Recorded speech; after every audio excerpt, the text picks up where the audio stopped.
welcome to the Herbal Hour Podcast. Today we have Neo Vecci. He's a musician in Portland and a good friend.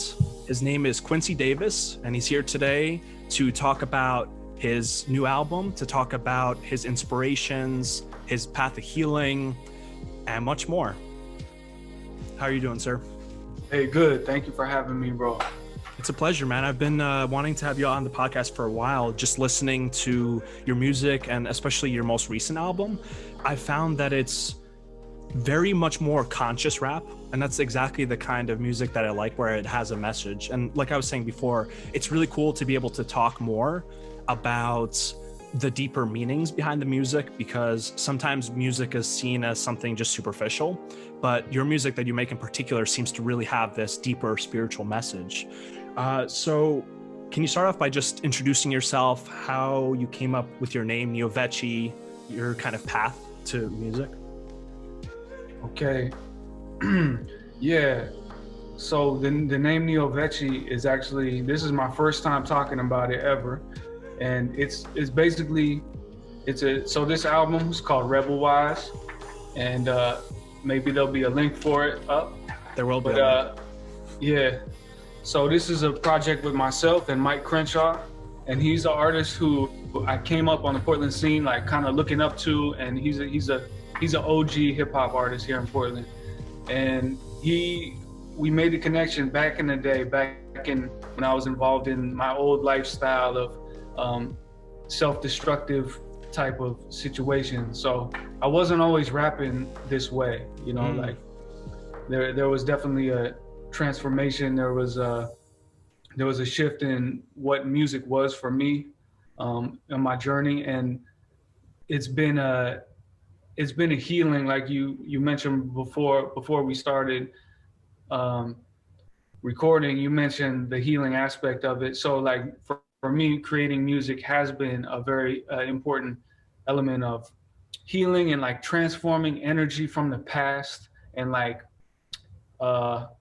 finding a way to go through that process of like expression, and then finding, you know, a greater purpose, I guess you could say, through the music. So it's been like my own personal therapy to a certain extent. And back to my name. So I was Quincy Davis is my real name. So I just was going by that for a long time.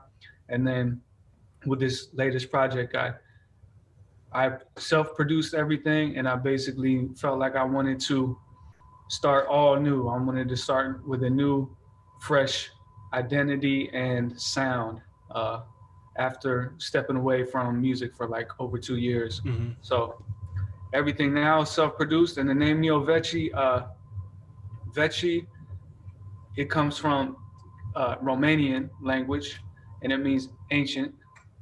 And so part of my ancestry is Romanian and Hungarian, and so it's like a nod to my ancestry.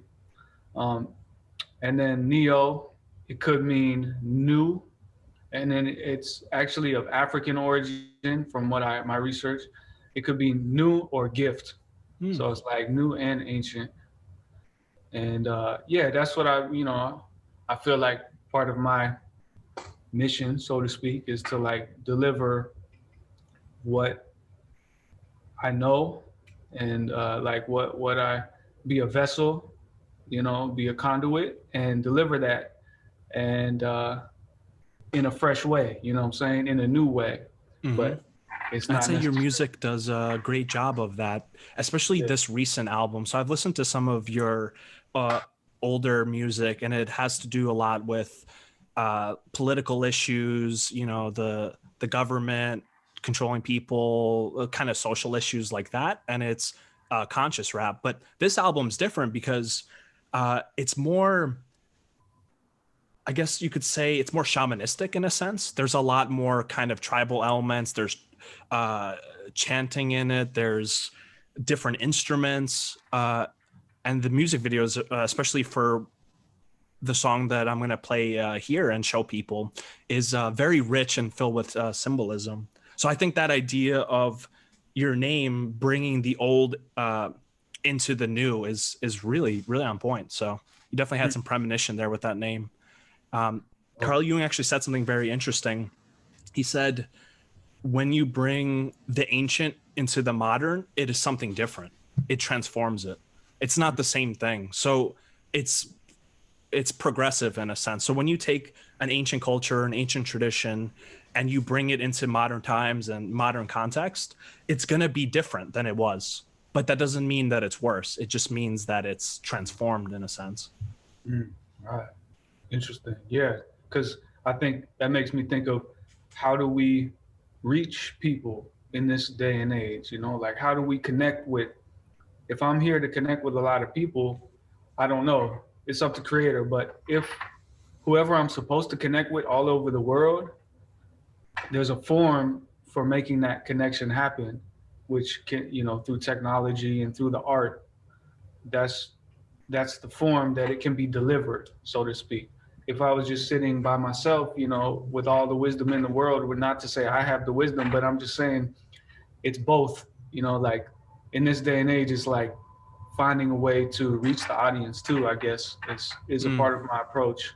Mm-hmm. And being able to express those things. And I think there's a general thirst and hunger for the ancient traditions, because I think in modern times we've become so disconnected from our heritages, so disconnected from nature, so disconnected from like a true spirituality, not like one that's like placed on us, that there's this, in the last 40, 50 years, there's been this resurgence of interest in different religious traditions and mythology, as Joseph Campbell's work showed, and also a lot of movies that are based around these themes end up being very popular, like Star Wars, Lord of the Rings. There's this thirst for this ancient heritage that I think people are looking for and missing in the modern mundane life.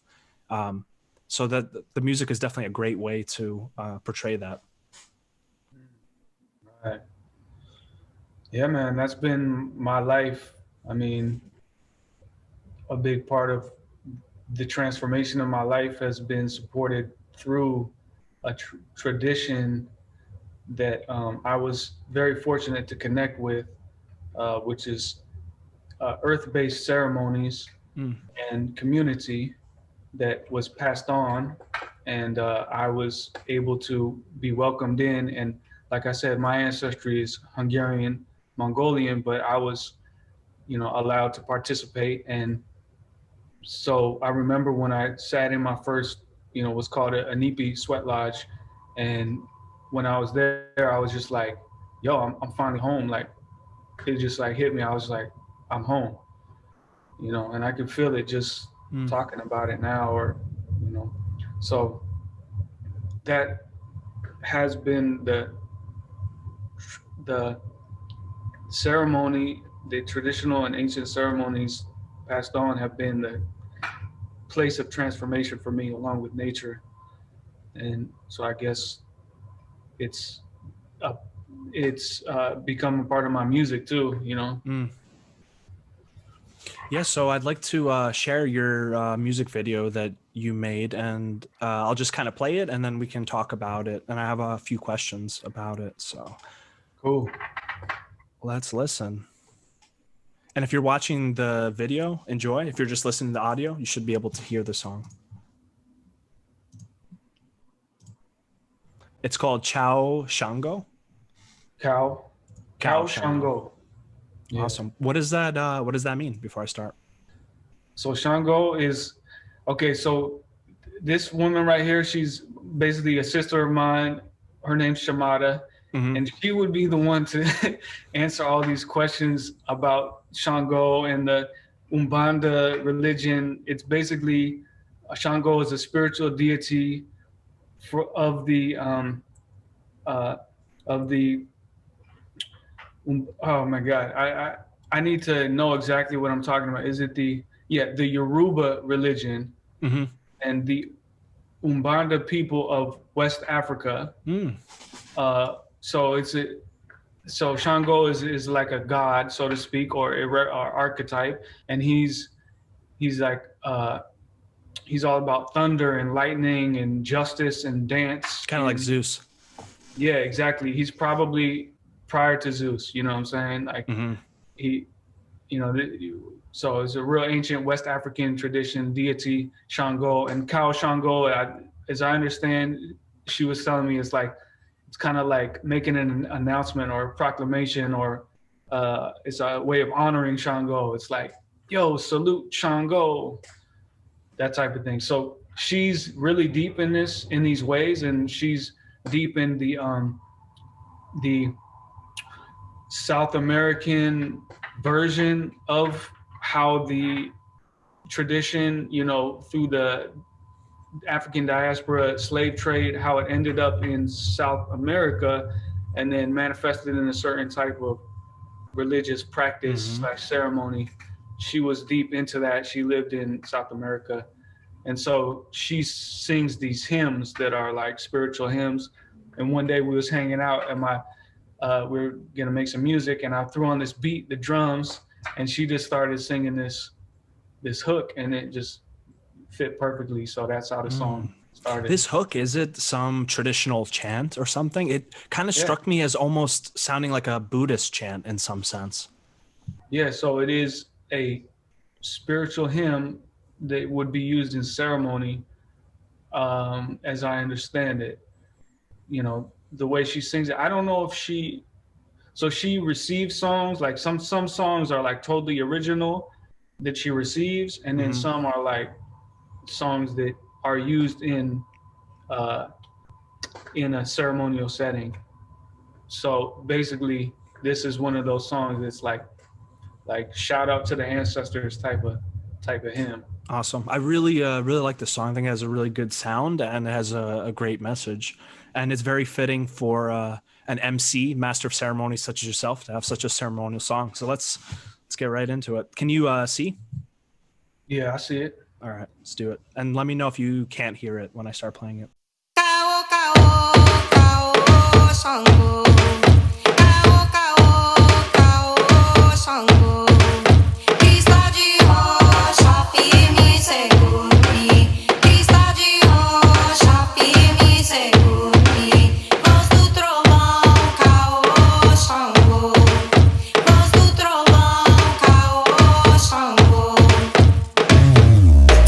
Fatal cradle to grave, cosmic river deliver the rain, the waves, subconscious rhythm liberate the slave, the awesome and the awful, the path is paved. Thoughts prophesize, I philosophize, saw through the eyes of the strong and the wise, destined for death, some are petrified, thunderclap cracks and electrifies, wet leaves on the trees reflect the sky, the OG with the reason to testify. Example, speak truth more ample than words, the you take the route that you can't disturb, respect the process, success, and God bless, we participate as we observe, interact with the fact that God to search. Earth, air, fire, water, spirit merge.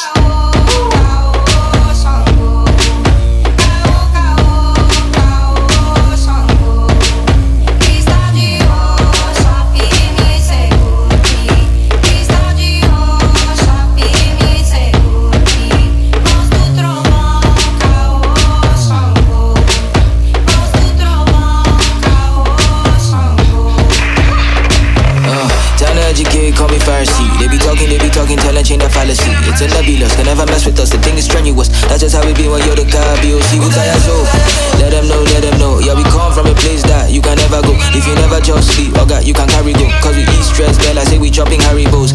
Hit them with the thunder, messing with the Pharaoh. Doing what we must, but don't do nothing too illegal. Only live once, so don't act like there's a sequel. Everybody different, everybody equal. They feel like say they know they grab the kind of pigeon out the young. We been they play with this, I like say we playing Bakugan. Settle down, please, everybody settle down. Fair 47 for the crown.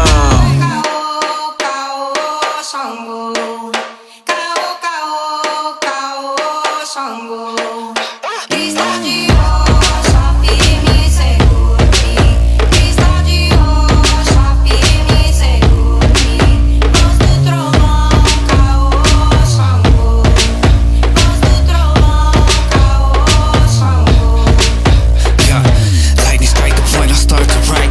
Lightning strike the shadow brought to light.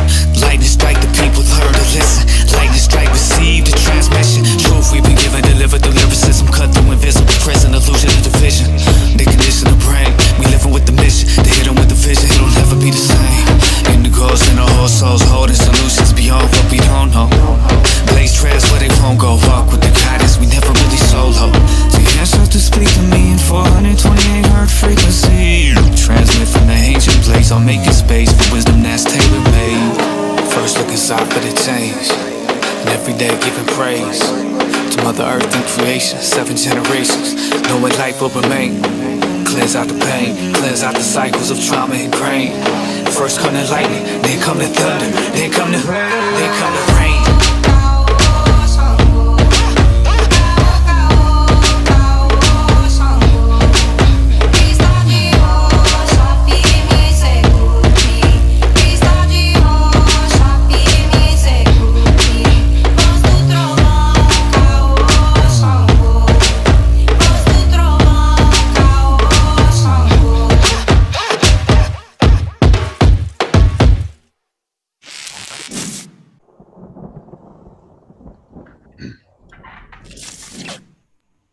So that was awesome, man. I really like the video, and I was telling you before, I really like that kind of samurai ninja theme that you went for in your part. Sorry, this thing keeps playing. Oh, there we go. It's auto playing the rest of your music. Okay, but yeah, I like that a lot. Just off the top, can you talk a little bit about what your inspiration was for the song and maybe some of your lyrics and what you were trying to express with it? Yeah, for sure. And real quick, I want to clarify what I said before. Let me just clarify, because I messed up my words a little bit about Shango, and I want to be clear. So the Yoruba people are from Nigeria. Mm-hmm. That's the origin of this religion, which people may also know as the Orishas, and Shango is one of the spirits of one of the Orishas of the Yoruba religion, and Umbanda is the version of that. Umbanda is a Afro-Brazilian religion that blends African traditions with Roman Catholicism, Spiritism, and indigenous American beliefs. So Umbanda is when it ended up in South America, and in Umbanda ceremonies in Brazil, you greet each Orisha with a formal Yoruban salutation. Kao is the exclamation to honor Shango, the electric warrior, god of thunder, lord of the drum and dance, god of rock. And Shango can be syncretized with Shiva, I guess, like compared with Shiva Nataranja, lord of the cosmic dance. Mm-hmm. Shango is one of the primary warriors of Yoruban spirituality and is depicted dancing with a double-headed axe in each hand. So it's kind of like a weather deity, but also a warrior deity, and kind of the earth too. You said it was a rock deity. Interesting. Yeah. So anyways, just wanted to clarify. Like I said, this is her thing, and she knows. I'm like learning from her, and I'm like learning about all this. But the ways that I'm connected with, I've never participated in the Umbanda ceremony, so I'm just learning. But what I was saying in my verse, I think that what inspired me was starting with the lightning, because I knew Shango was about the lightning. So I started with, lightning strikes the point I start to write. And that reminded me of like a Wu-Tang line for some reason. I remember it was like, man, I can't remember exactly what it was, but it was some type of thing where he's like, when my pen hits the pad, like there's like atomic bomb or something like that. It might have been Inspector Deck. So anyways, I thought of that, and I was like, lightning strikes the point I start to write. Lightning strikes the shadow brought to light. Lightning strikes the people learn to listen. Lightning strike receive the transmission. So, it's like shadows brought to light. So it's like, I just believe in general, like we live in a time where the shadows are being brought to the light. That could be compared to what's going on now with COVID and stuff like that. If we're not totally just believing the media and the narrative that's presented, we're seeing, like Trump, like things are being brought to the surface that need to be brought to the surface and need to be dealt with.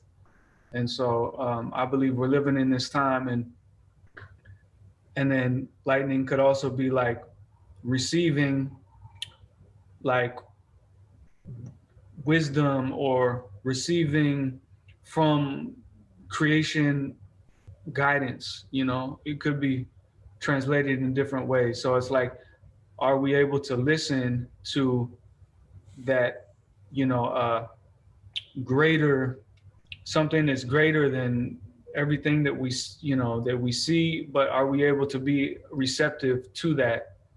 On like as a guiding principle. Mm-hmm. That makes sense. Yeah, that does make sense. Lightning to me seems also to be representative of the power of divinity, right? Because lightning and also the thunder that follows is very kind of powerful, energetic. It's kind of almost awe-inspiring in the literal sense. Like ancient peoples, when they saw lightning, were, you know, we think of it as, oh, it's just like a discharge of electricity in the sky, but they probably, you know, really saw it as, oh, like the gods are like showing their power to us. So that must have brought a very different feeling. So that's kind of what I think of when I think of lightning. And I like the aspect of like the lightning being a metaphor for transmission, or almost like the light itself is a symbol of wisdom, right? Like enlightenment and becoming enlightened. And there's a lot of kind of themes like that going through there. Right. And what comes to mind, I learned from my elder in my life, who's a ceremonial leader. He shared something with me like just recently, like maybe a couple months ago. He said that actually lightning, we think it comes from the sky, and maybe a scientist can, you know, double check this, but he says it actually comes from the earth and goes up like this. So it's actually connected with the earth too.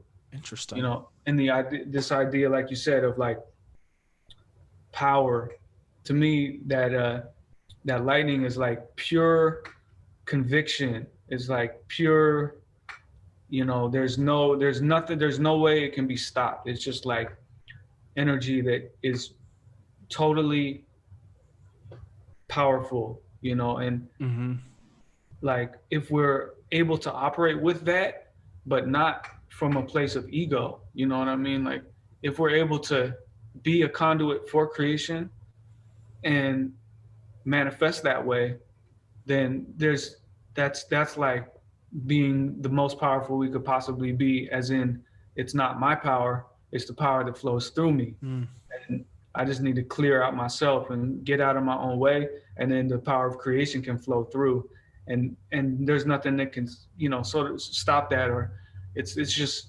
pure.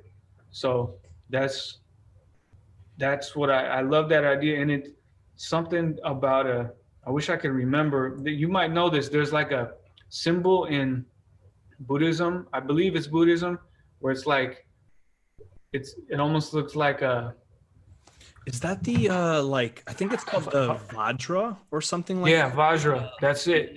Rod. I was actually going to bring that up because that's like, you know, like a symbol of power, and also obviously Zeus is the bearer of lightning. So this idea of the god being like the creator of lightning is common across the whole world, even on cultures that didn't speak to each other.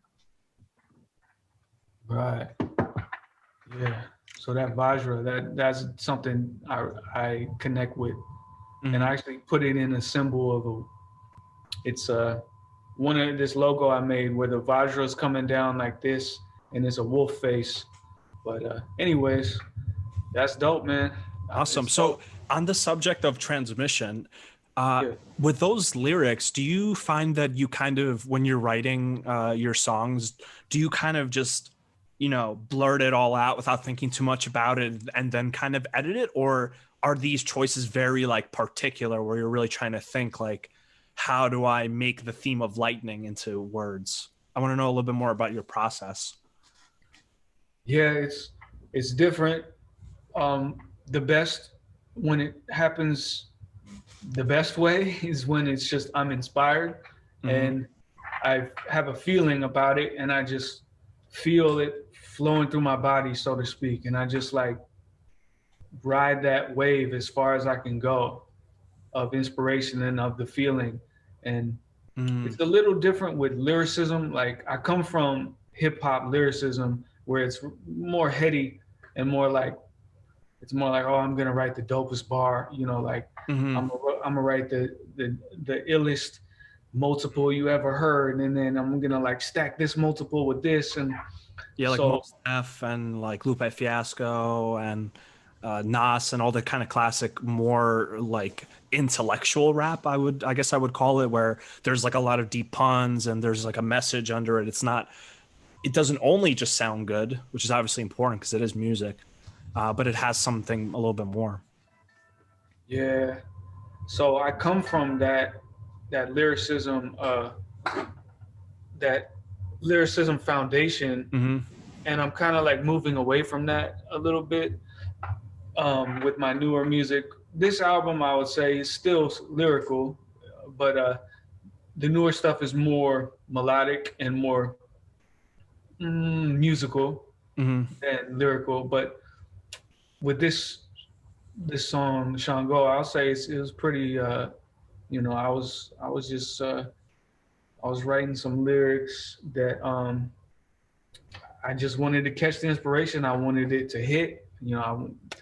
I don't know, man, it's different every time. It's kind of hard to talk about like what works, what doesn't. It just sometimes it works, sometimes it doesn't. I might go through like 3 different drafts, and with this one in particular, this was like my second version. And then I was like, nah, that's not good enough. And I did something different.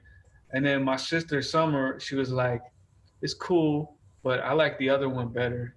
So I went back to this version. So, yeah, I had already written a whole different intro to it. Yeah, I can totally relate. Back in the day, more when I was like in high school and college, I used to, you know, write a little bit rhymes and record and stuff. And I remember that it's kind of like what you were saying, where it was a thing of inspiration. Like sometimes it would be the right beat and I would have that feeling and I would like think of one line and that line would just create like a whole rap, because it was just such a good line that everything that follows it kind of stems out from it. So it seems like for this song, it was like that idea of lightning, and then everything kind of expanded out, like the way I guess the mind works typically of creative people. And I'm sure definitely for me, but probably for yourself as well, being that you are more of an artistic type of person, it's always like looking for associations. So that comes out well in rhymes, because it's like, what do you associate with this and that and this? And then what's fascinating about those kind of rhymes is after they come out, especially if they're in a moment of inspiration, what I've noticed is that I can find deeper meanings than I even meant. Because like when it comes out, it's just coming out. But when you look back at it, you're like, wow, that's actually really deep. Like I didn't even think of that consciously, but there was like a meaning that I didn't even understand as I was writing. So I think that's definitely the most beautiful kind of music, when you almost like learn from what comes out of you in a sense. Yeah, no doubt. And that happens sometimes with freestyling. Like when I first started, I started freestyling before I was really writing lyrics. And yeah, that's the most exciting for me, is like hanging out with my friends and freestyling, and when we're just in that moment of pure, like in a moment, and then it's just flowing through. That's kind of like also the lightning too. It's like it's just that expression is dope, because like you said, it's not even me thinking, it's just flowing through. And so whatever that source is, you know, is like the source of creativity for all artists. That's tapping into that, and it's pure expression, you know, as best we can. I totally feel that. I think freestyling it's so spontaneous that it's because in a way when you're writing music, it is kind of like freestyling, but it's just like slower. It's more methodical. But when you're freestyling, you're not, especially if you're making really intricate lines, like you can't really think about what you're saying. You kind of have to just go. And obviously the practice that you get in writing music helps with that. But we definitely got to hang out sometime in freestyle. I haven't in a while, but that was definitely my favorite aspect of rap in general is. And I even loved like looking up online, like my favorite lyrical rappers and how they would freestyle and just being like blown away. Sometimes I felt like some of their freestyles were even better than their music, like that they should have just freestyled on the whole album. It would have been awesome, because it like has like a natural feeling to it. Whereas sometimes when you try to, like edit things too much and like mix around with things, like you were saying, where you made an edit, you actually went back. I felt like that was usually the case. The first line was usually the best. You might like make little tweaks, but it comes out in like a holistic fashion. It doesn't, you don't build it piece by piece. So can you talk a little bit more about the other lyrics within that song? Man, okay. Let me pull it up real quick. If you can just give me a second here. Yeah, sure, absolutely. Please. Shango, it's got to be on here somewhere. Translations. But yeah, I really actually did like this album. I listened through it quite a few times in my car, and I found that not only did it satisfy that kind of lyricism, because I like to, like, when I listen to rap, I really like to listen to the rhyme schemes and the words that are chosen, because I find that's one of my favorite parts of music. But it also just like sounded good. And I think that's the best kind of music when it comes to rap, in my opinion, is stuff like Kendrick Lamar, where it sounds like, it's like a banger song and like you're going to the club and listening to it. But when you actually listen to the lyrics, there's like these deep themes and inspirational things in it. But somebody who isn't even interested in that kind of stuff can still be like, oh, like I love that song. Like they don't even know the words, but they just like, how it sounds. So I think if you can bring the two together, that's what really makes great rap, is like appealing in a musical sense and then appealing also from like a lyrical sense for people who like that stuff.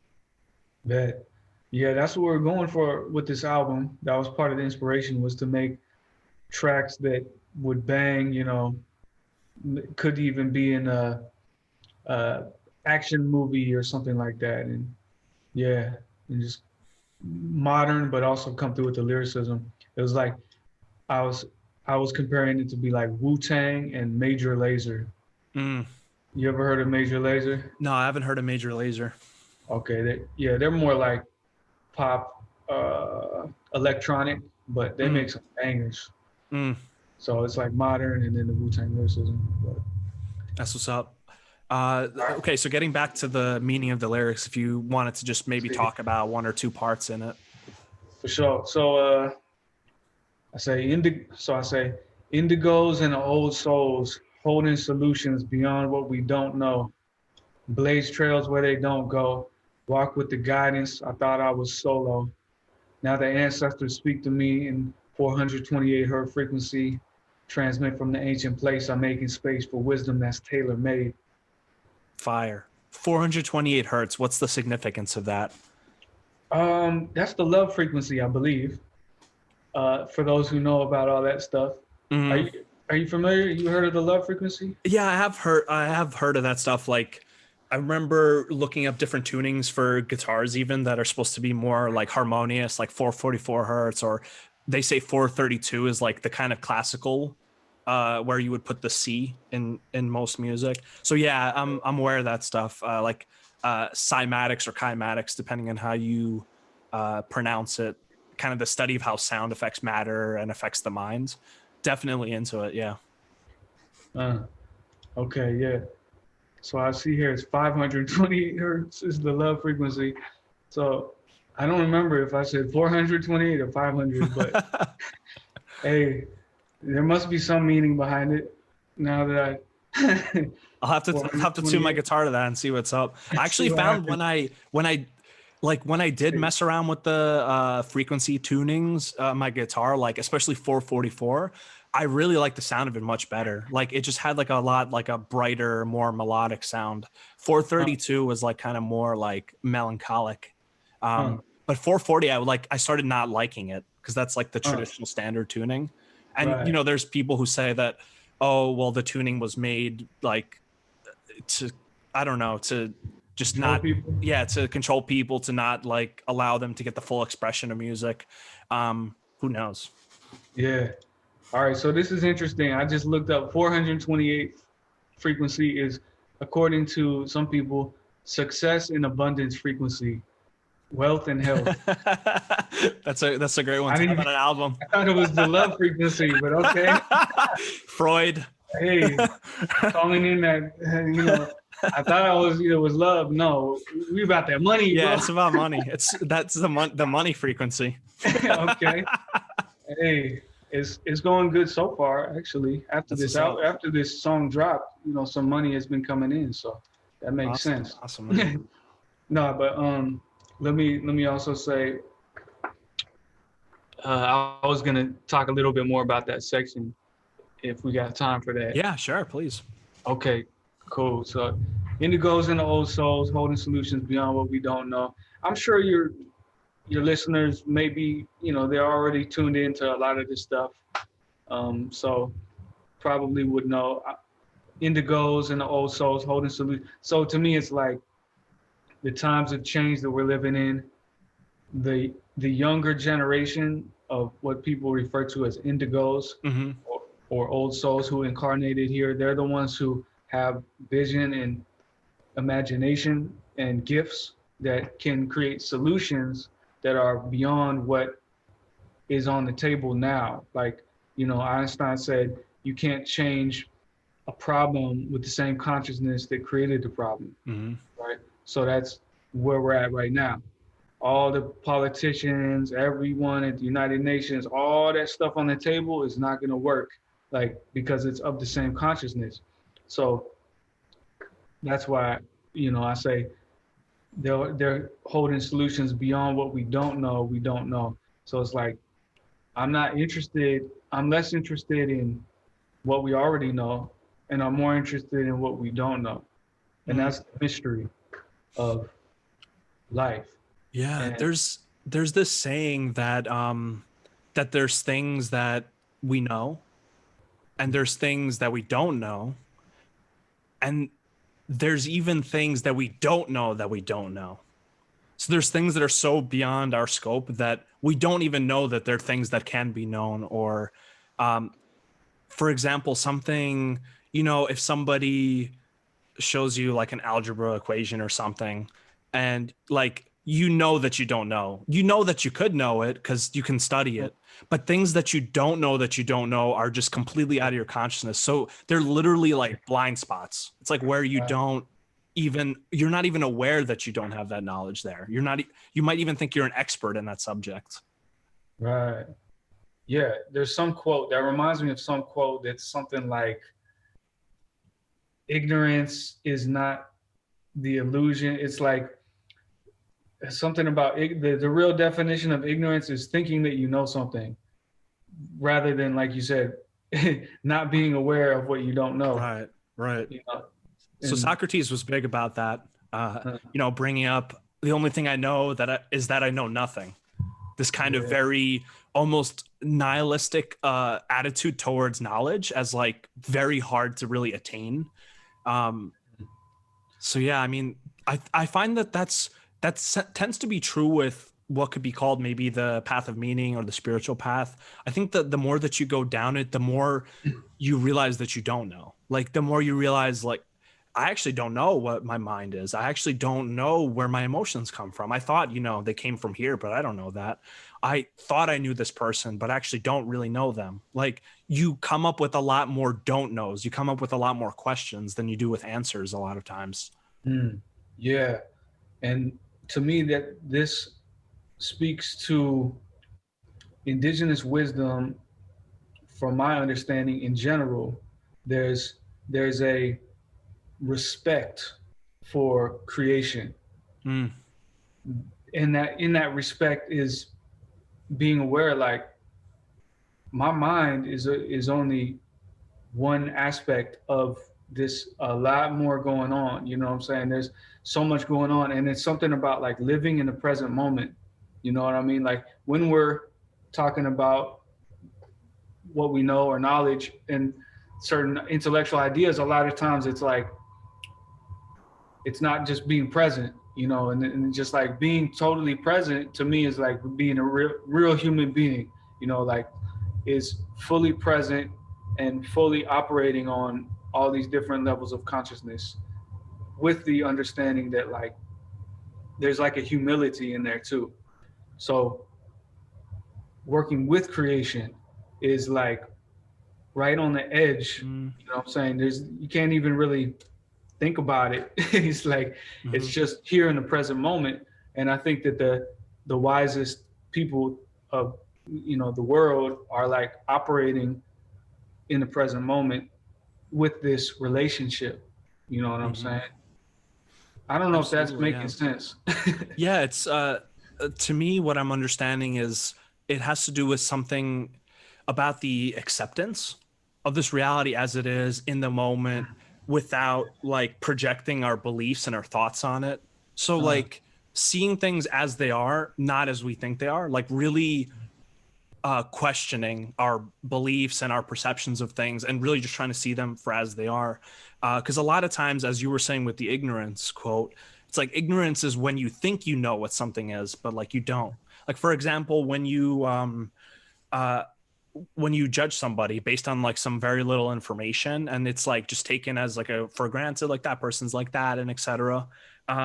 But then when you really get to know them, you realize, oh wow, I was like totally wrong. Like I couldn't have been more wrong about that person, whether for positive or negative. But it's because we aren't open to the possibility a lot of times that our ideas are wrong, that we fall into a lot of traps. And I think it's very painful to accept that we don't know certain things, like, because this culture is very much, especially on social media, of like, portray that everything's amazing, good, like we know everything. But, people aren't less likely to admit that they don't know what's right for them, that they don't actually know the answer to political issues that they might argue about. And when they really sit down and think about it, like, hey, I actually don't know what's going on.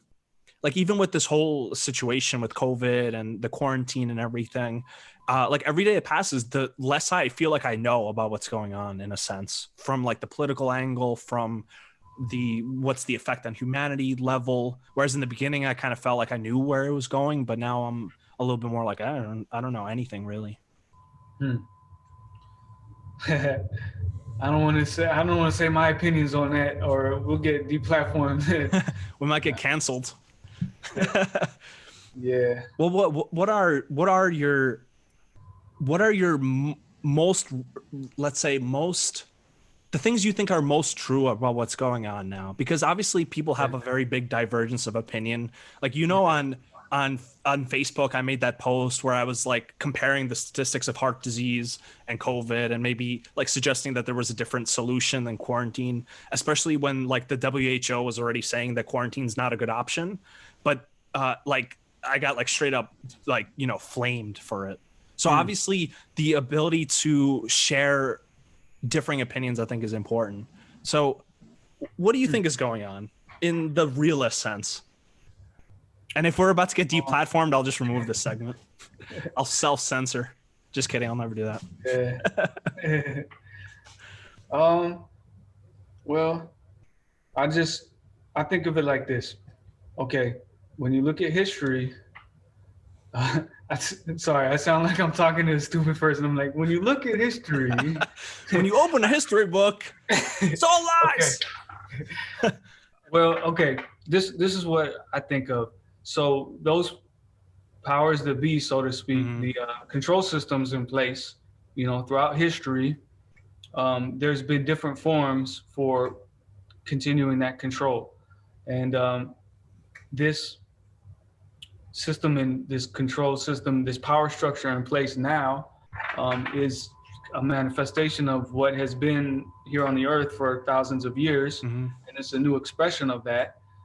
There hasn't been the healing ceremonies that are needed to transform all the trauma energy, that through all that happened with colonization of native people here on the Turtle Island, here in North America.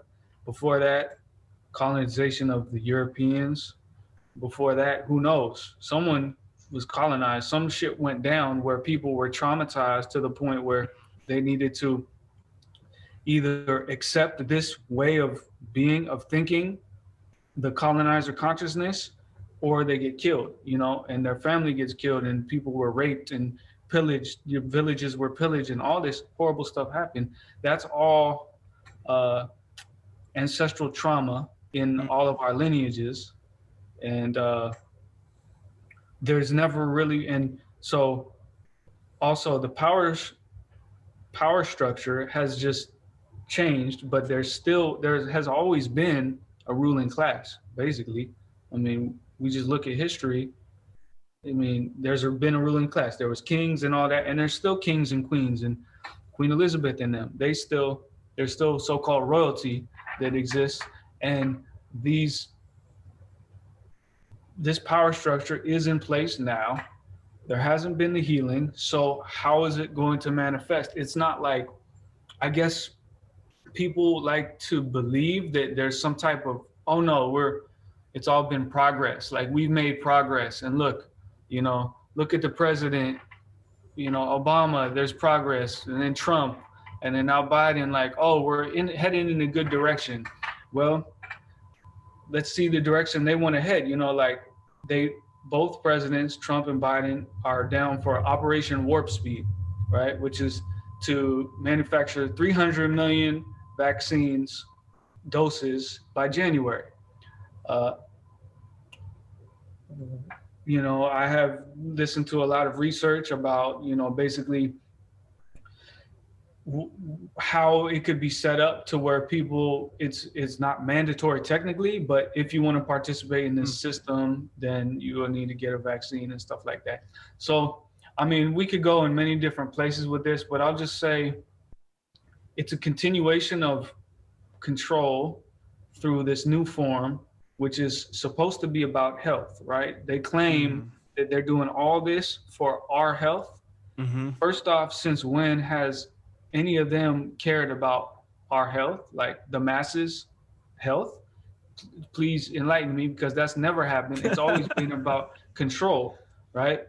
And this, if you look at the head of the vaccine, see, I wish I had all the names here so I could like be on point, but if you're really interested in this subject, I suggest your listeners check out Whitney Webb, and anything that she does talking about the subject, you can find it on maybe not YouTube now, because there's major censorship of anyone who says anything critical about COVID. They're censored, and you know, there's a connection between Google and Silicon Valley and the vaccines and the military, and it's real deep. But Whitney Webb would be the one to talk about that.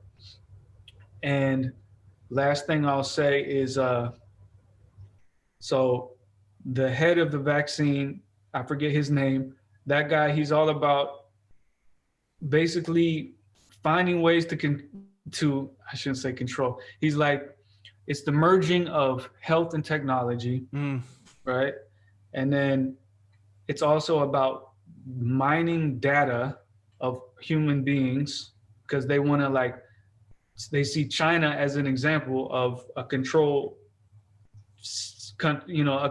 state setup, but it's even deeper if they can mine data via implantable chips, such as Profusa, which is what the second guy in charge of the Operation Warp Speed. He's a guy who worked for Darpa. His name is Matt Hepburn, and he worked for Darpa. Which, are you familiar with Darpa? Is that related to certain or is that maybe I'm thinking of HARP? No, I'm not. Yes, HARP was one of the projects of Darpa. Okay. Yeah. So Darpa is basically, it's defense, national security. It's a part of the Pentagon, the military, where they're like developing the most advanced technology. It's like advanced technology with military. So this guy Matt Hepburn he led the project on Profusa implantable chips. He's the number 2 in charge of Operation Warp Speed, and the Profusa implantable chips are set to be ready to go in January, just in time for the vaccines. So, you know, just I encourage people to do their own research, Whitney Webb. And I'll say last thing real quick. I believe that it's very simple. What is going on is the forces at play, they want to minimize spirit. Like, if you think about oxygen is the breath of life. Mm-hmm. In some cultures, the same word for breath is spirit. Mm-hmm. So the spirit is what is an expression of the human being. The being is the spirit. So in order for us to not be connected with the human being, which is both the spirit and the human, it's just, you got to take away the spirit. And so one of the ways you do that is you minimize the oxygen, obviously not going outside, fresh air, the masks, you're just breathing in your own carbon dioxide, obviously being connected through the technology rather than living in community, like living in relationship with other human beings. That's essential to being a human being. It's like we're meant to live with each other and be together in community and family, So basically those powers there's forces that want to take away the spirit, basically. And that's what I see is what's going on in different manifestations. And I hope people don't think I'm crazy now, but it's all good if you do. Call me crazy. It's such a polarized issue that either people will think you're crazy or people will think like you're so on point for even questioning it. And that's kind of been the response I've gotten. So there's so much to say about what you said.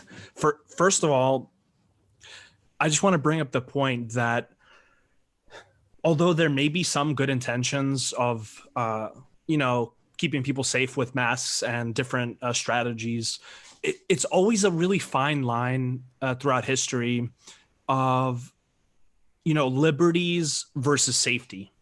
Like, how much should you be able to control people's actions if maybe it leads to safety? And what we've seen in history is that when you throw away all your freedoms and rights for safety, you get neither, right? That's the famous quote.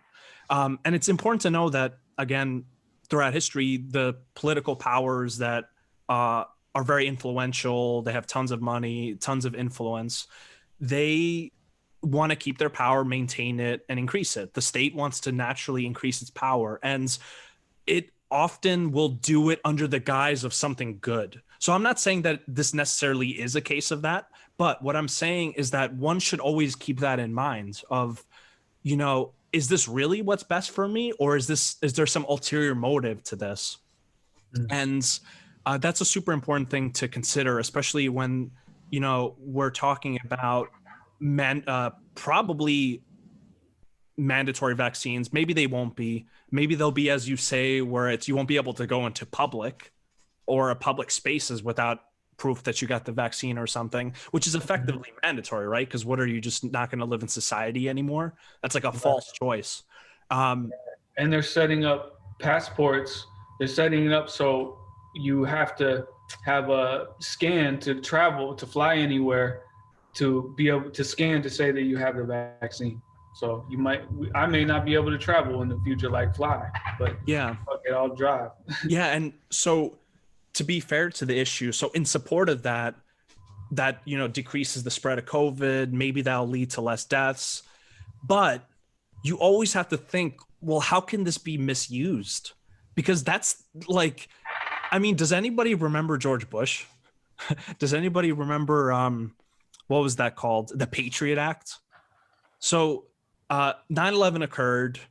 A whole bunch of stuff ended up coming out that Saudi Arabia was involved in it, and we were like close partners with them. So there's a lot of weird stuff that came out about that, but not even gonna get into that.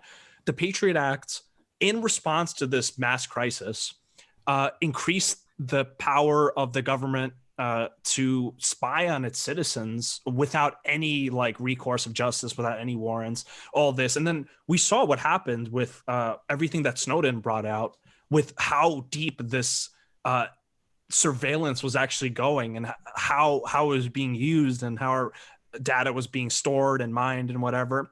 So this is my point.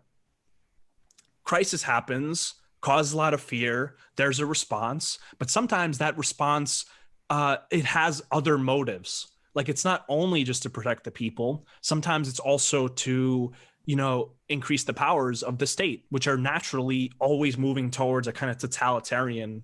Because, that's the thing with power is, when you get a sense of power, you always want more, and you'll go to no lengths. The history of the world is people trying to conquer the whole earth at once. That's like the dream of the tyrant, is to be able to create one world, to create like one government that's ruled by them, because that's ultimate power. Essentially, tying it together with what you were saying about the spiritual aspect, I think it's a misplaced attempt to find unity maybe with divinity by becoming like a god in some sense. Because if you have control over all people, you're kind of like a god in some way.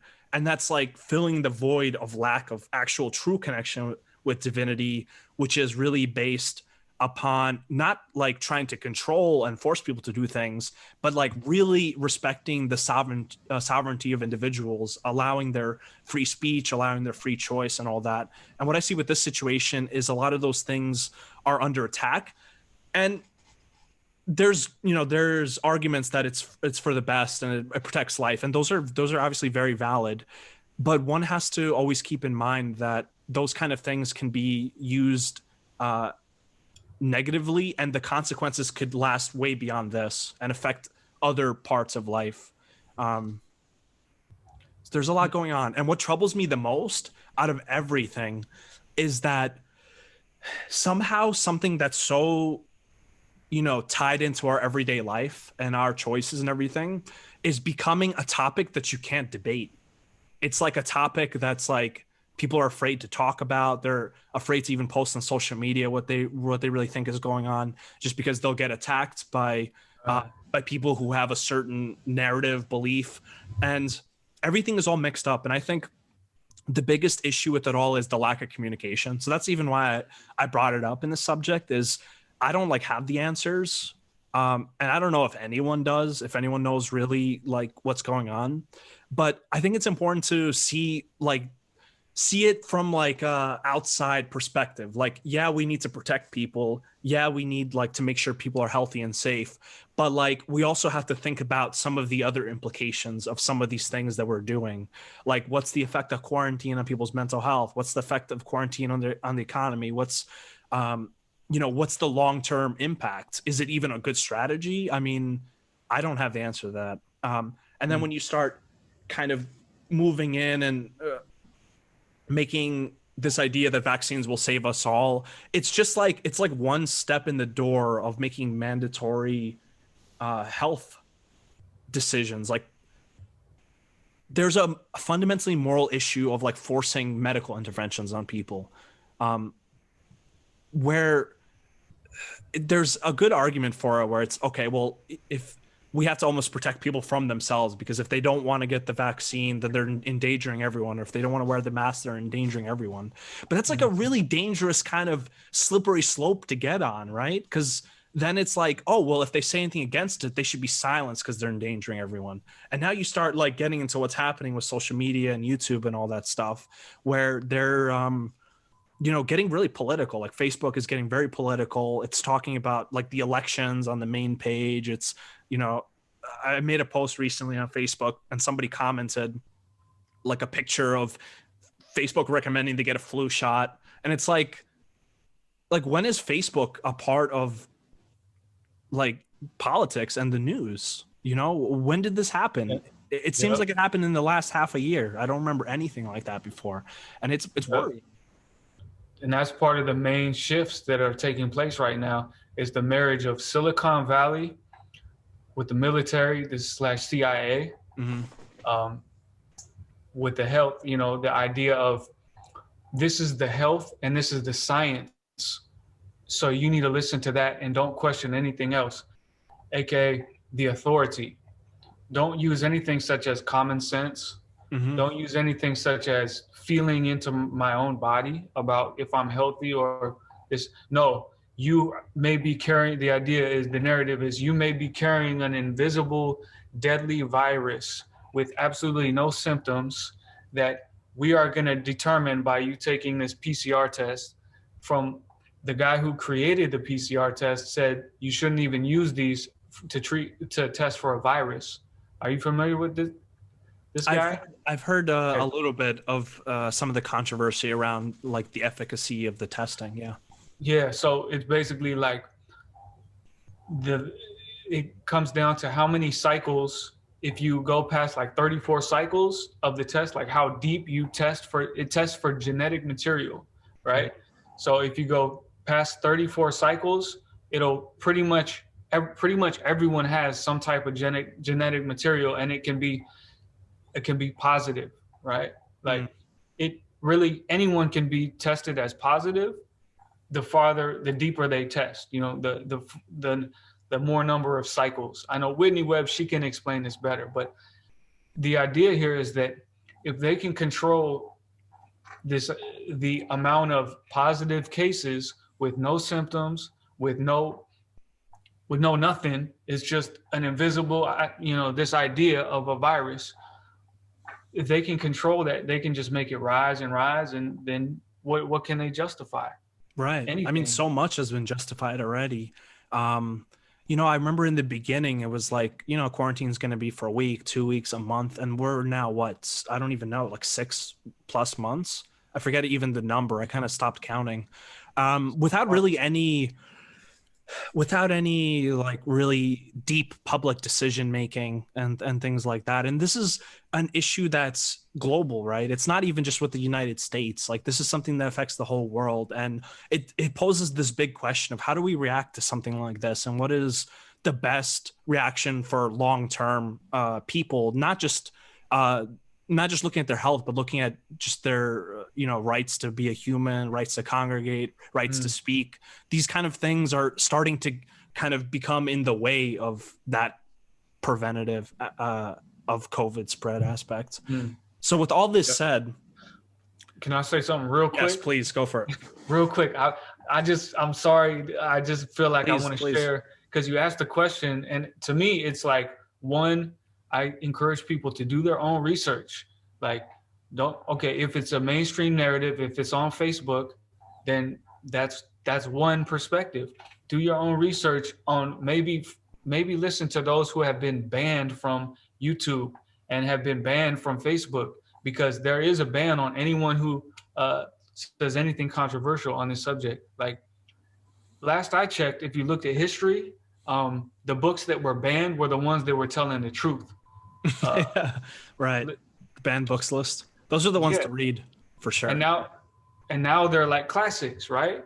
So let's see what's going on out. So as far as I'm concerned, if someone's banned, they might be telling the truth, you know, like right from those powers that don't want you to think for yourself. I'm not saying I'm right or whatever. I'm just saying, if you're just going to listen, they just want everyone to be in fear, right? And so the media is all just designed for people to be operating out of fear. If we're operating out of fear, then we're going to manifest their reality, you know what I'm saying? Because they're operating out of fear. So, man, like maybe watch a comedy or something, like tell some jokes, and then like enlighten the mood a little bit, and then go do some research on something else. Just have fun with it. Like see what else is out there, you know, like, and that was my suggestion. Yeah, I like that. I like that approach. And you make a good point. I think for us to really decide what's true for ourselves, we need to have all the information. So this idea of like, you know, just blocking misinformation, it's like, who decides what is misinformation? That's such a fine line. And, you know, history, the USSR, Nazi party with their propaganda, they made very effective use of censorship to become a force that couldn't even be stopped. So we need to always be careful when we say that person shouldn't be allowed to speak their opinion because they're wrong. It's like, even if they are wrong, good. Let people hear them and decide for themselves. Challenge them publicly. If you think they're wrong, say like, this is why you're wrong, blah, blah, blah, blah. And then I think when it's like that and it's not an emotional argument, people can decide for themselves, well, actually, this guy makes the better point. This guy seems like he doesn't know what he's talking about. So maybe that's not true. So yeah, I highly agree with what you said of, do your own research, think for yourself. Don't think that everything people say is the truth, because it's hard to know the truth, especially with such a situation like this where there's so much going on. So what I wanted to ask is, and you kind of alluded to it a little bit, we've been talking about some of what the issues are. What are the solutions? Like what can people do besides just researching more that you think would be helpful for not only this, but really just reconnecting with spirit and being a sovereign individual in a sense? So your question, are you asking like related to COVID or just more in general, or both? Both, related to COVID and kind of beyond. Well, let me just start with what comes to mind for COVID. Like I said, thinking, going through a process of looking within yourself and like beginning to be aware, how much am I on the social media? How much am I receiving information through the smartphone and operating off of that? Like how much am I can I set that down? Can I go in nature and breathe in the air and ask myself, like, how do I feel right now? And, what does my intuition say about certain things? Whatever it may be. Just beginning to access that intuition within ourselves. Common sense, you know what I'm saying? And then from that place, that's your own personal connection and your own personal wisdom, you know what I'm saying? I can't tell you what is right for you, because for everyone, they have that ability to access,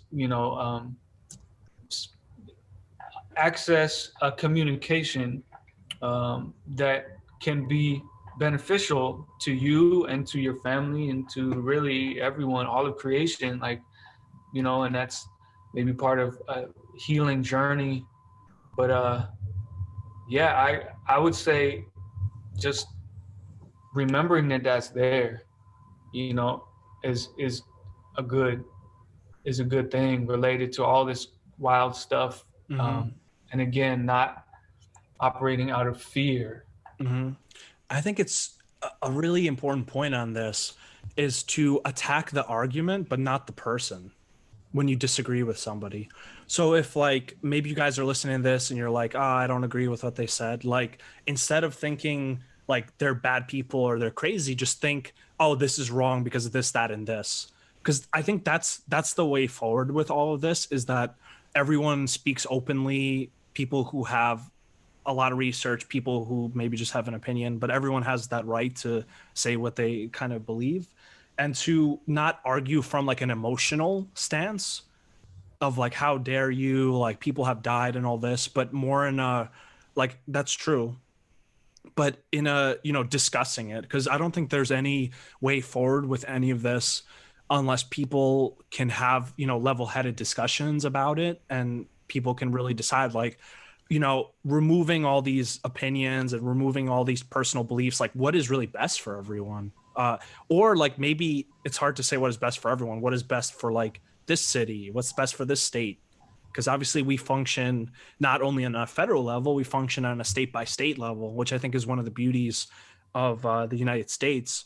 Measure 109 just passed, making psilocybin therapy legal. So in Oregon, showing that it really is possible to make deep change on a state level, on our local level. So I think it's important to ask, what's the best thing for the community and those kind of things, rather than acting rashly out of fear, which is what has kind of happened throughout the world.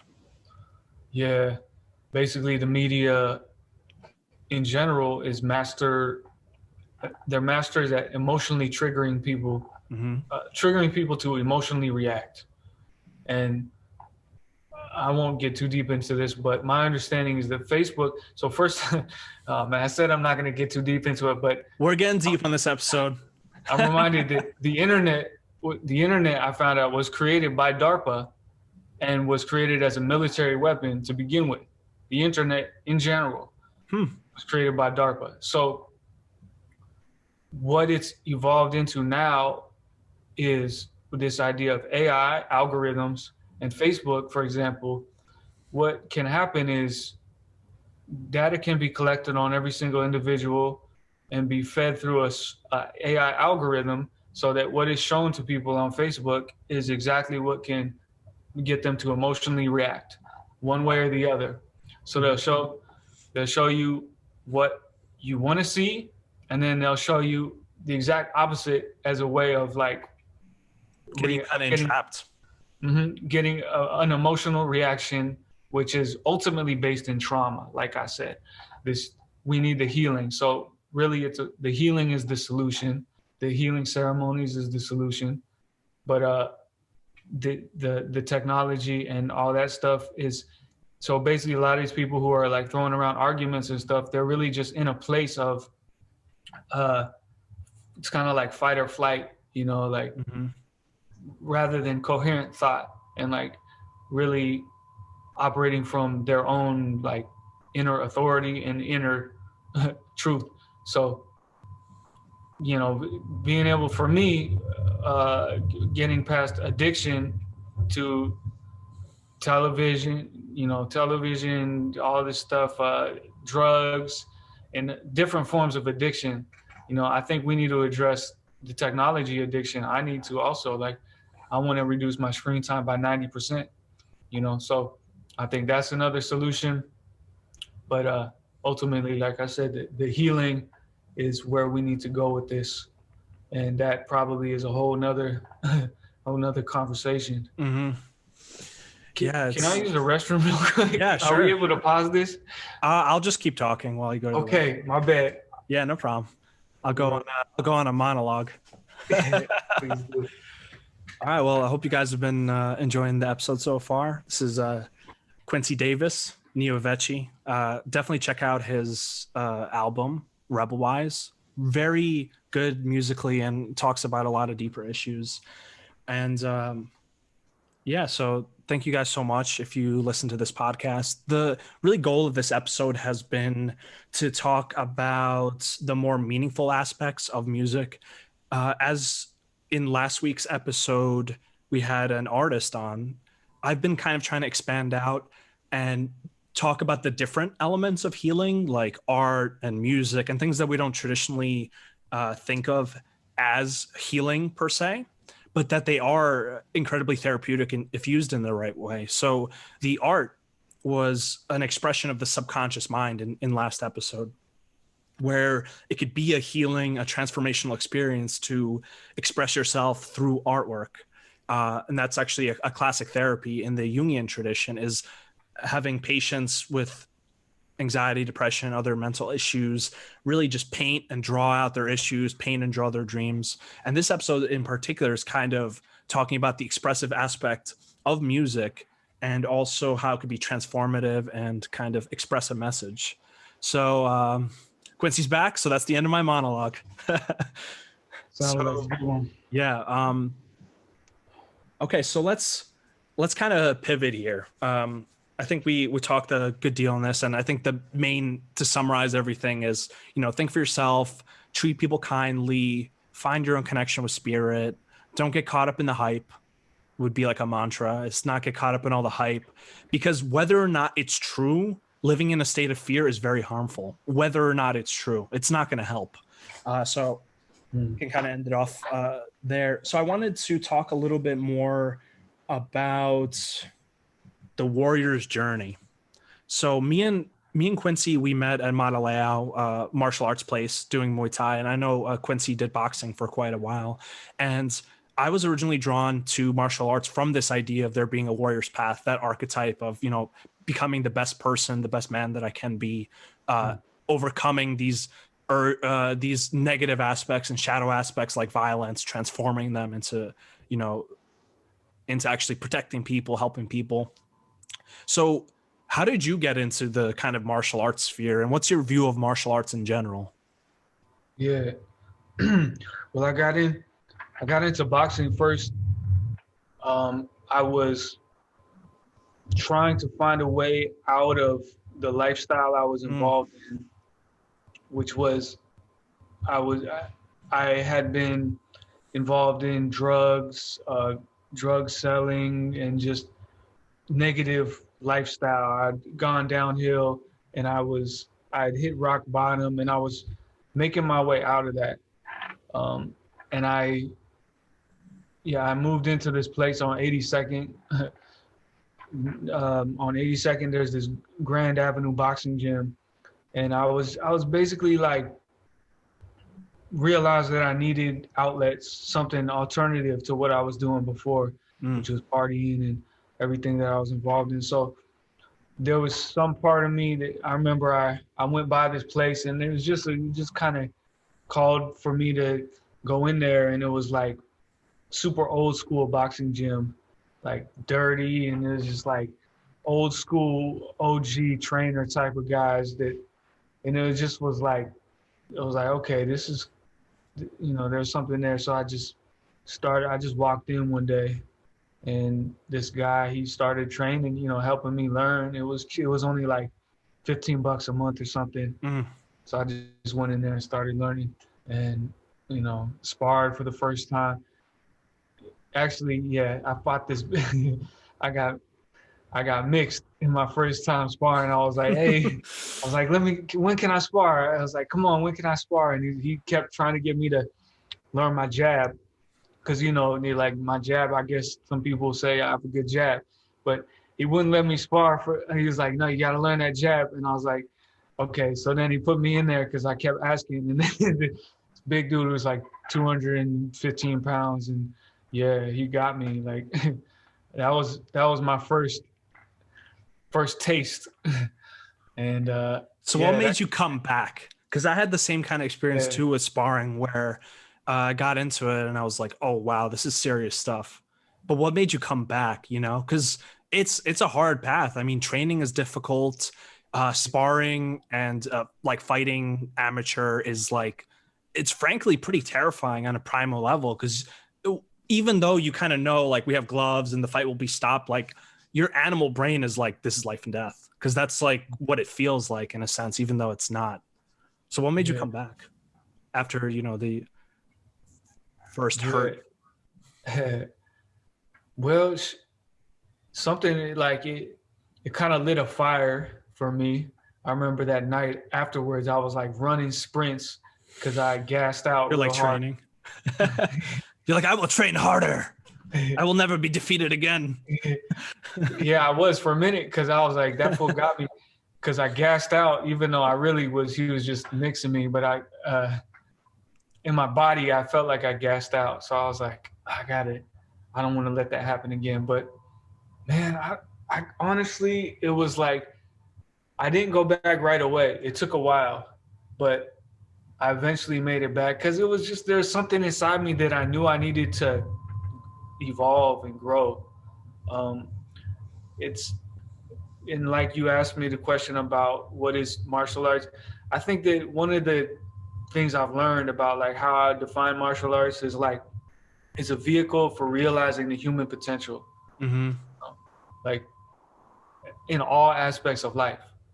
So if I'm able to train in this one martial art, this one thing, it actually like, it improves. I just improve with the rest of my life as well, because I'm accessing parts of myself and just developing and evolving. So there was just something that I knew, like, so I'm 9 years sober. So on one level, I literally just needed a different outlet, because I didn't want to go back to where I was at before. I was in a really, really dark place. And so I just knew I couldn't go back there. So I needed some type of outlet. And I just knew I needed to get better as a human being and as a man, like just develop certain parts about myself. It was just something I just knew I needed to do that. There is that spiritual component to martial arts for people that are naturally open to it. And it's much more than, just like violence. In fact, it's not really violent when you're training, because it's like you're helping each other get stronger and things if you're doing sparring correctly. It's also something that really, especially when you're doing like contact martial arts, like we do Muay Thai, which is Thai kickboxing. It has such a present momentness to it, because I remember like in training and in sparring, like you don't think about anything. Like you just think about what's right in front of you. It's so intense that you can't you might be going about your day, maybe driving your car, and you're thinking about like what you're going to have for lunch and stuff. But like, there's no way you're going to think about what you're going to have for lunch in the middle of sparring. Like your mind is like completely blank. And I think that that's part of the therapeutic aspect of it, is bringing people, back into their bodies, learning how to express the body. What you said reminds me a lot of how Bruce Lee defined martial arts, which is like this pure expression of the body in a true and authentic way. And I think that's really on point, because martial arts is really authentic. You can't fake it. There's nothing to fake. If you're in sparring, like you can have the flashy moves and stuff, but you're just going to get, as you said, mixed up, and it's not going to, you're going to know that you fall short. And it could be kind of painful like that, because it kind of shows you the truth. It shows you how you've been training. Has your training been working? Are you thinking about it the right way? Like you can think whatever you want. And that's when you get into sparring, you'll be shown what the truth is, because the truth in martial arts is, in a sense, who is victorious, right? That's what everything comes down to. And there's a lot of traditional martial arts like karate and other practices that sometimes when they don't have a focus on the sparring aspect, they can just become like completely ridiculous, where practitioners will think that they have some kind of chi energy to take down opponents because they've never actually sparred someone. And then you see those videos on YouTube of like, Tai Chi master faces like amateur MMA fighter, and they just like the Tai Chi master gets so demolished because like they had these beliefs that, I have like some special power and my students like think I do too. So they actually began to believe that, they had some energy in their hands that they can use, that it's so dangerous that they can't even really use it because it might kill someone. And then they just get destroyed.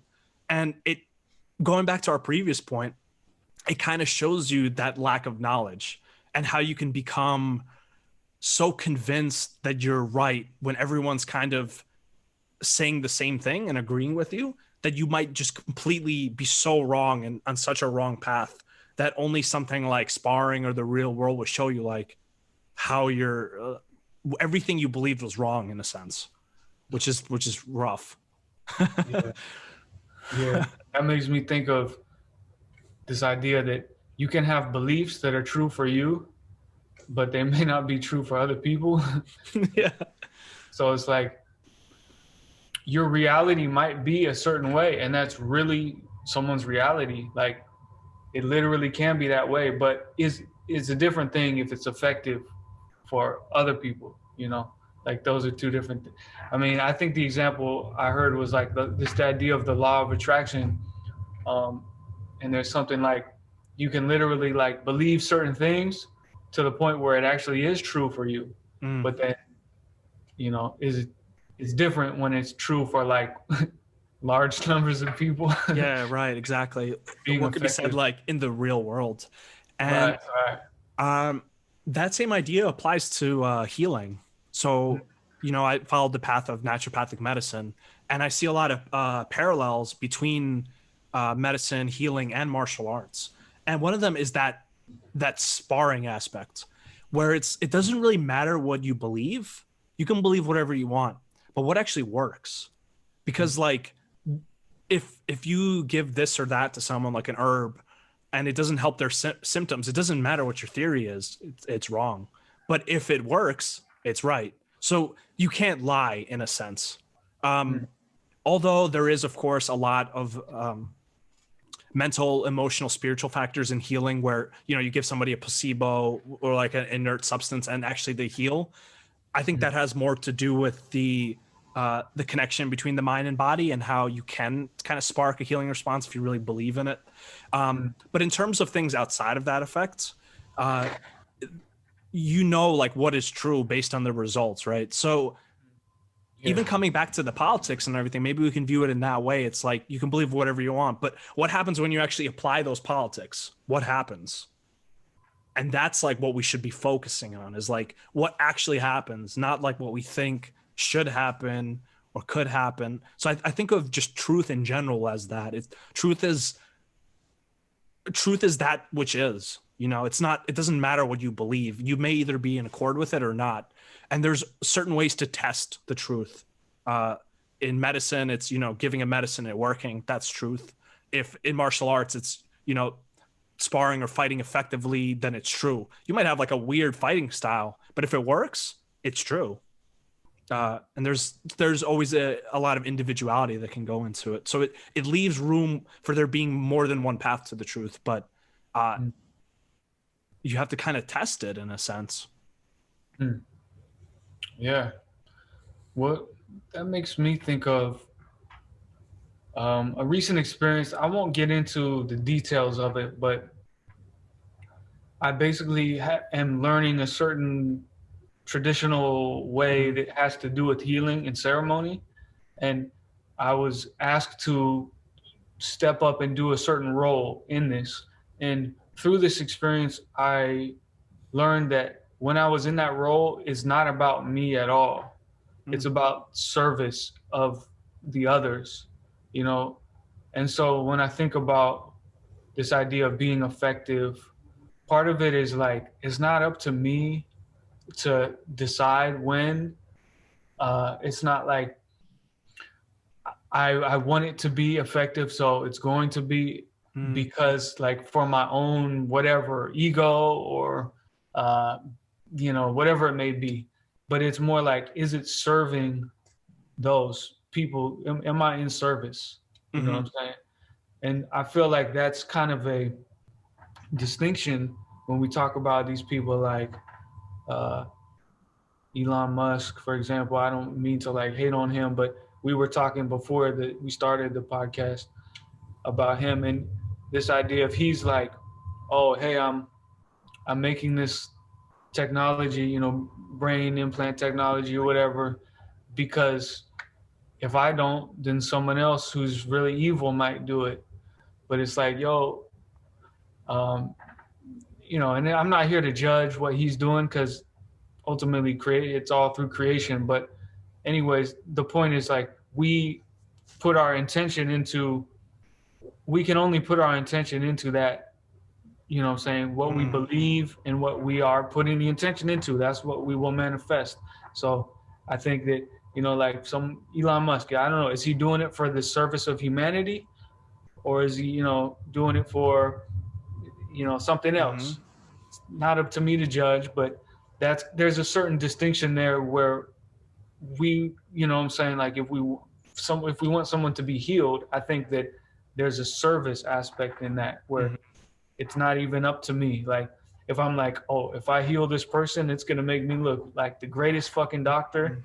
Well, then that's not in service. You know what I'm saying? Right. That's for ego. You bring up a really good point in all those fears that sometimes the intention and the results aren't in line. So even when somebody intends something good, it might not happen in the way that they intended. And that's really an explanation for a lot of things going wrong, because people, when they disagree with someone, they'll like attack their character, even though maybe that person's ideas were from good intentions. Maybe they had bad results, but they don't attack the bad results. They attack the intentions. And that's where a lot of it gets mixed up. And I think a lot of people don't see eye to eye. In the sphere of healing, that service aspect totally makes sense. So Paracelsus, a Swiss alchemist from medieval times, a great physician, he said that that nature is the physician, that a healer doesn't actually heal somebody. A healer inspires, guides, leads a person to healing, but they don't actually heal them themselves. And if they think that they're healing them, then they're completely missing, because there's only so much you can do to influence the process, right? And this is true about beliefs. You can't like force somebody to heal. You can't force somebody to believe something without there being consequences to that. The most we can do is, have good intentions, do what we can, but we also can't expect that, our healing will work. Maybe the person's not ready for it. And we can't expect that our beliefs and our truths are going to be expressed in a way that makes sense to other people. But that doesn't mean that we shouldn't try, because sometimes it does go through, sometimes it does heal, sometimes somebody's opinion is changed and they think of things in a different way. So if only one person is changed, I guess it's worth it in the end. Right. Yeah. And that reminds me that like the essence of what I'm doing as an artist, the whole point is that if the music connects with people, I'll probably never meet them. You know what I'm saying? Like I'll never even know. And that's the whole point of like whatever I do here with this gift that has been given to me to deliver is like maybe it will have a life of its own. And, who knows? It's not up to me to try to measure that, especially not by measuring it by whatever compared to industry successful artists and likes and these type of units of measurement that a lot of people are using. For me, I need to remind myself that, I do the best I can, like you said, and who it connects with is there's an element of trusting that the universe, that it will reach who it's meant to reach. What would you say is the influence that you were kind of aiming for with this album? What did you want somebody who listened to it what did you want to give them as a gift, in a sense? If you could like give some explanation of that, like what would be the ideal? Yeah, well, it reminds me of years ago, at least 10 years ago, I was still involved in drugs and drug selling in a messed up place. And I remember I was sitting in my apartment and this vision came to me. It was like, you're going to make an album about, it was like, at that time, how I defined it was like, it's kind of like really inspired by The Matrix, the movie The Matrix. And it like teaches people to be like warriors, like spiritual warriors. And at that time I was just like, whoa, I was like, oh, I'm going to do that or something. And I didn't even know at the time, I wasn't even involved in any of this type of stuff that we're talking about. I was involved in drugs and all this other crazy stuff and partying. But at the same time, I was just starting to tap into shamanism, like learning about shamanism. I think it was like soon after that I read a book that kind of like started to change my whole path a little bit. It was a number of things, but this book in particular was a part of that. So I didn't honestly. What book was it? It was a book called 2012. It's like 2012 from a shaman's perspective. I think there's another, global transformation. Something about global transformation from a shaman's perspective. And James Endrady is his name. I'm surprised I remember that. James Endrady. Good book. And it was like talking about a lot of stuff that was totally new to me at the time, but also like awaken something. They say like you remember, like it helped me to start to remember things that I knew, but I, wasn't, through my whole childhood and upbringing, there was none of that present. So I didn't have any teachers in that way, but then it started to like activate a remembrance. Yeah. There's, works of art that were made by people who were seeking truth or seeking meaning in their lives, and they tried to condense all of that into like a work of art, whether it was music or a book, that if you're receptive and you read it, it can actually have really beneficial impact on the way you view everything. I know a lot of Hermann Hesse's books were like that for me. He was very influenced by Carl Jung. So he has a book, Damien, he has Siddhartha, a lot of other great books. And then a lot of the spiritual teachers like Eckhart Tolle and those kind of traditions. During that time, I like disconnected from TV and I just would read all these things. And I wasn't like forcing myself to read it. I was just following my natural interest. You know, I wasn't like, I'm going to read this book to be more spiritual. I was just like, this is really interesting stuff. Like I never thought about it like that. And that path kind of, you know, led me to where I am now and will continue to lead me wherever I go. But I think relating it to everything else we said is sometimes it might just be best to just disconnect from it all and just like read a classic and see, you know, what humans who are just like us thought about the world and see that, you know, our problems are pretty small when we actually, you know, look at that instead of, you know, focusing on what people on the news tell us to believe. Like read the greatest philosophers of all time with their views on the universe and just be mind blown. And that would be my recommendation. Yeah. Or go have a conversation with a tree. Right. Exactly. And enjoy it. You might be benefited by some psychedelic medicine. For that will definitely give you a different experience. One of my friends, actually, one of the most pivotal experiences he had on psilocybin, he did it with a group of friends. It was his first time doing it. And he said that he was kind of like out in a field and the classic, like he was like frolicking around with his friends, like playing with sticks, the typical stuff that happens on psilocybin in nature. And he felt this pull to like disconnect from the group and go up to this tree and put his hand on it. And he said when he put his hand on it, he was hit with like such an intense like vision and revelation that it literally scared him to almost near to death. Like he had some kind of experience of like oneness or unity when he put his hand on the tree. Literally had to like lay down because he was so like startled by how intense it was. And you know, that's the world that we have a lot of senses that I think that we don't train and we don't regard as high senses, like intuition and these kind of perceptions. Sometimes we just need to quiet down to be able to hear things like that. And yeah, talk to a tree. Maybe it has something good to say. Yeah. Or maybe someone will just think you're crazy and put you in the loony bin. Yeah. It's also possible. That's none of your business. If people think you're crazy, it's not your business. Right. That's what. Yeah, I need to remind myself to go spend more time in nature because, yeah, I don't even need psilocybin, but you know, that's a whole nother level to it. Yeah, definitely. Well, thank you so much, Quincy. I've appreciated this conversation as always. We touched on a lot of topics today, and I hope people got something beneficial or at least sparked a thought or belief to do your own research. I think that would be awesome. So definitely check out his album. It's awesome. Highly recommend it if you're into conscious rap.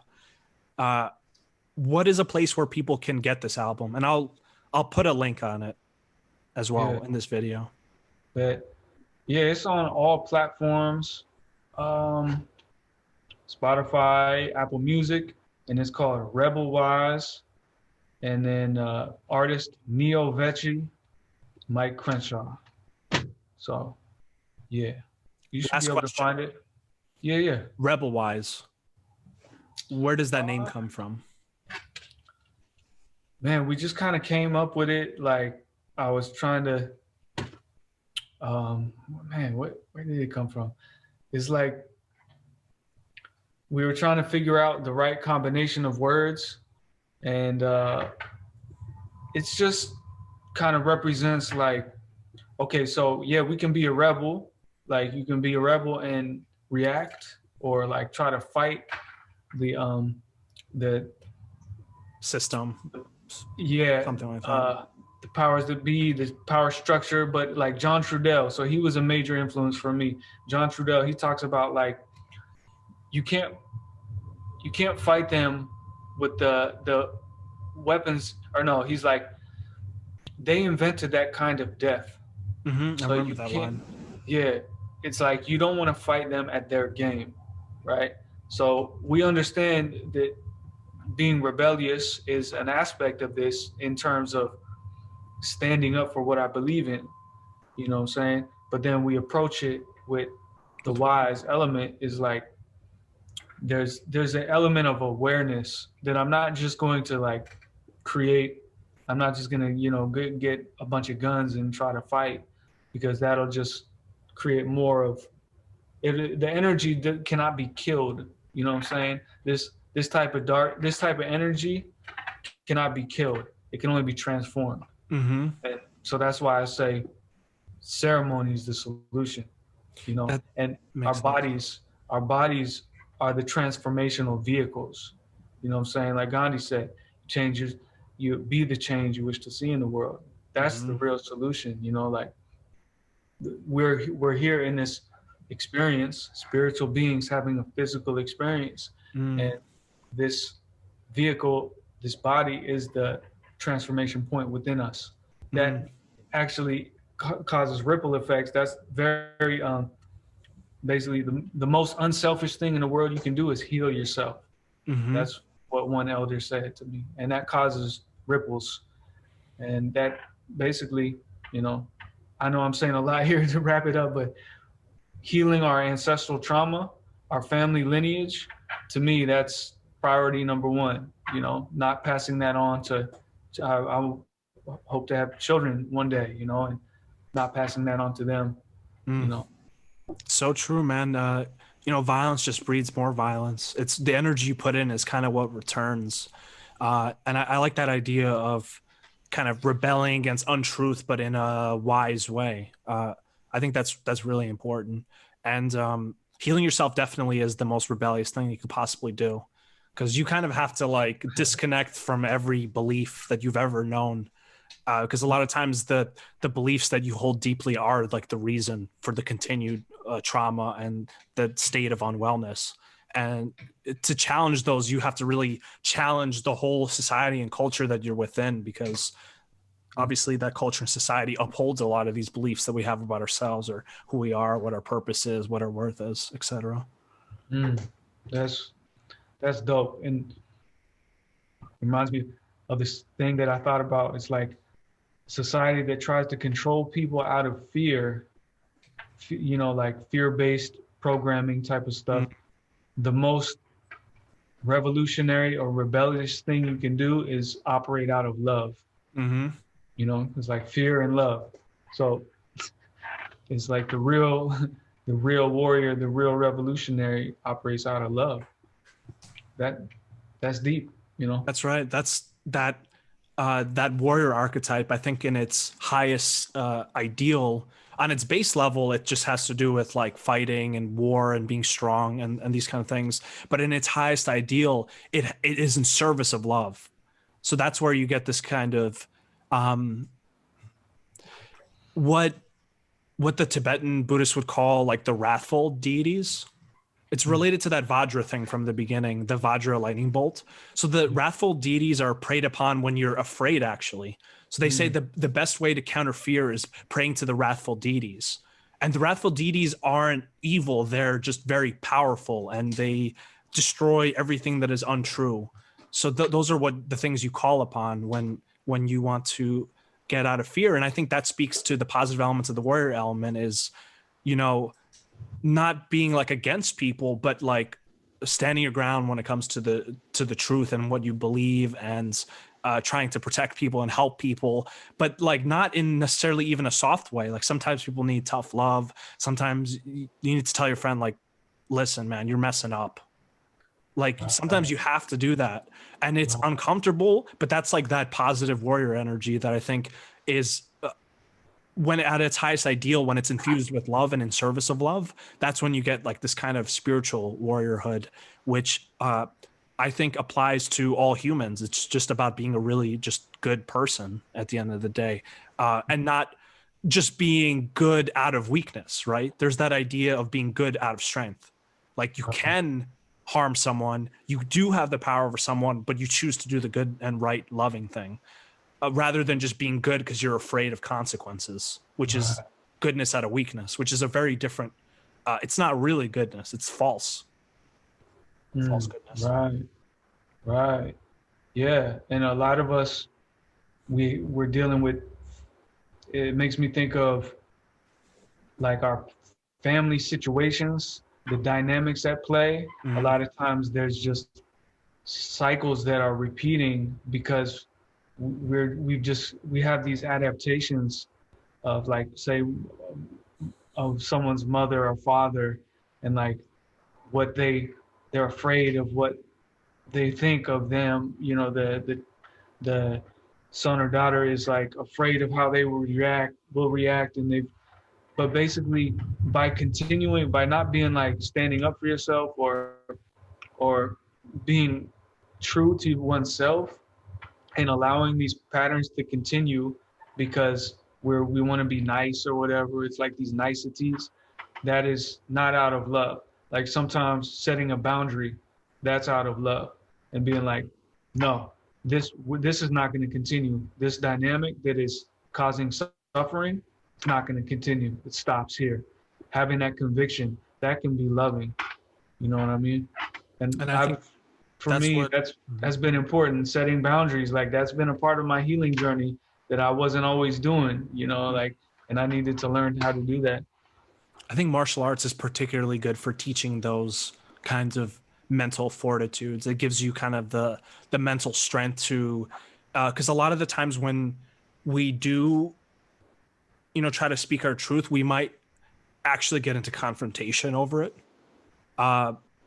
To sometimes share what you believe, to share how you feel, to tell someone like to not do what they're doing because it's harming you. It brings up confrontation, and that's a really uncomfortable energy to deal with if you're kind of not used to it. But without confronting it, you'll always be stuck in the same state. It's like the partner who's in an abusive relationship. A lot of the reason, there's a lot of reasons why the abuse happens. Obviously, there's trauma cycles in both of the people that recreate, but it is partially the person who's being abused. It's because they don't say no. It's because they don't leave the relationship. And that's not like blaming them, but it's saying that we're not like victims to life. We are, you know, we are responsible for our lives. And that's both hard to accept, but it's incredibly empowering to know that you're responsible for your life, and that if the situation's not good for you in whatever way in your relationship in your life, accepting fault for it is the most healing thing you can do, because then you can start to change things. But if you blame everything else, like this is bad because of this and because of that and because that's what that person said and because of society, we give away our power in a lot of ways. Yeah, and I think of it as accepting responsibility, you know, responsibility, the ability to respond, see it for what it is without judgment and respond. You know, and the sad thing, you know, I don't know if it's sad, but the thing that happens for a lot of us is we prefer the suffering that we know rather than the fear of the unknown, you know, because we're used to it. And so we'll continue because we can control it, you know, like we're used to it rather than stepping into the unknown, which is the mystery. And to me, that's like the wise people of the world are able to operate right on the edge of, you know, in the present moment, and being able to feel all the feelings and be tuned in to the different levels of consciousness. And there's a challenge to that because you're open to a lot of you may be open, but, you know, because you're sensitive, like a lot of us, we don't want to feel these things because we're numbed out, you know, and we have these ways of protecting ourselves from being hurt because we're so hurt. It's like the wounds are open, you know what I'm saying? They haven't been healed. So a lot of us are walking around like that, and but there is the healing journey that all, you know, it's personal for everyone. And part of it for me personally has been taking that step, you know, and in a way where I don't know what it is, and there's courage involved. Like maybe courage is a necessity. Pretty much it is. It's a necessity. And then I I don't know where it's leading, but something inside of me says, this is the way.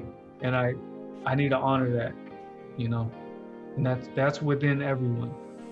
There's this beautiful quote. I think it's from Rumi. And there's this long poem, but it ends on this just such a deep line. It says, it's making me emotional even thinking about it. It says, I know you're tired, but come, this is the way. And that's how the poem ends. So I think that we'll just leave it there. So Quincy Davis, Neo Vecci, get his album To Be Rebel Wise and Fight the System Wisely. And subscribe to this podcast if you like it. Herbal Hour, we're on Spotify, we're on YouTube, we're on Apple Podcasts, all the places. Thank you guys for tuning in. Thank you, Quincy. I'll see you in training. Okay, bet.